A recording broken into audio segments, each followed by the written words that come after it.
오늘은 2월 9일 수요일입니다. 오늘 우리에게 주시는 하나님 말씀은 요한복음 1장 44절로 51절까지의 말씀입니다. 빌립은 안드레와 베드로와 한 동네 베세다 사람이라. 빌립이 나다나엘을 찾아 이르되 모세가 율법에 기록하였고 여러 선지자가 기록한 그 일을 우리가 만났으니 요셉의 아들 나사렛 예수니라. 나다나엘이 이르되 나사렛에서 무슨 선한 것이 날 수 있느냐. 빌립이 이르되 와서 보라 하니라. 예수께서 나다나엘이 자기에게 오는 것을 보시고 그를 가리켜 이르시되 보라, 이는 참으로 이스라엘 사람이라. 그 속에 간사한 것이 없도다. 나다나엘이 이르되 어떻게 나를 아시나이까? 예수께서 대답하여 이르시되 빌립이 너를 부르기 전에 내가 무화과 나무 아래에 있을 때에 보았노라. 나다나엘이 대답하되 랍비여, 당신은 하나님의 아들이시오. 당신은 이스라엘의 임금이로소이다. 예수께서 대답하여 이르시되 내가 너를 무화과 나무 아래에서 보았다 하므로 믿느냐? 이보다 더 큰 일을 보리라. 또 이르시되 진실로 진실로 너희에게 이르노니 하늘이 열리고 하나님의 사자들이 인자 위에 오르락 내리락 하는 것을 보리라 하시니라. 아멘. 최고의 선물. 베다니를 떠나 갈릴리로 가시려던 예수님은 빌립을 만나 제자로 부르셨습니다.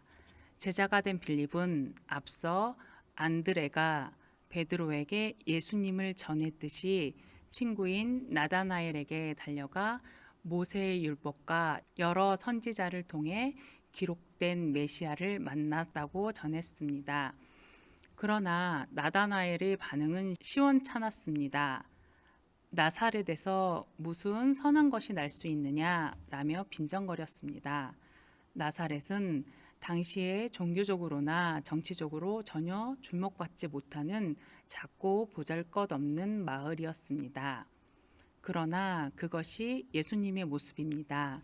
예수님은 우리를 구원하시려 가장 낮고 천한 곳에 임하셨습니다. 섬김을 받으려 함이 아니라 도리어 섬기려고 오셨습니다. 빌립은 나다나엘의 부정적인 반응에도 포기하지 않았습니다.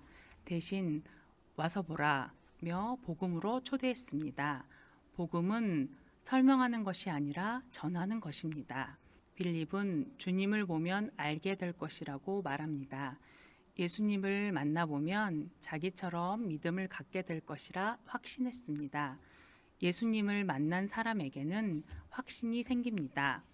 사마리아 수가성의 여인은 세상과 단절한 채 살던 사람입니다. 그런 그가 우물가에서 예수님을 만난 후 물동이를 버려두고 마을로 달려가 사람들에게 와서 보라며 예수님을 증거했습니다. 낙심하여 엠마오로 가던 두 제자 역시 부활하신 예수님을 만나고는 무서워 도망치듯 떠나왔던 예루살렘으로 돌아가 예수님을 전했습니다. 예수님을 만나고 나니 복음을 전할 용기와 사명이 생겼습니다. 전도는 특별한 사람이 하는 것이 아닙니다. 전도의 방법과 기술을 배운 사람들이 하는 것이 아닙니다. 예수님을 만난 사람들이 하고 있고 또 할 수 있습니다. 로마서 10장 14절은 전파하는 자가 없이 어찌 들으리요? 라고 말씀합니다. 우리는 열심히 전하기만 하면 됩니다. 그 다음은 주님이 하십니다. 믿음은 들음에서 시작되고 만나야 완성됩니다.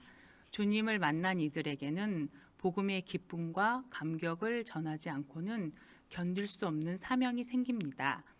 오늘 내가 가장 사랑하는 사람, 친구에게 줄 수 있는 최고의 선물은 세상의 필요를 채워주는 것이 아니라 영원한 생명이신 예수님을 전하고 그분에게 인도하는 것입니다. 최고의 선물인 복음을 사랑하는 이들에게 전하고 있습니까? 기도하겠습니다. 십자가의 은혜와 사랑으로 구원을 베풀어 주신 주님, 예수님을 만난 은혜가 우리에게 최고의 축복이요 선물임을 믿음으로 고백합니다. 이제 내가 만난 좋으신 주님을 이웃과 사랑하는 이들에게 기쁨으로 전하는 전도자의 삶을 살게 하옵소서. 예수님의 이름으로 기도합니다. 아멘.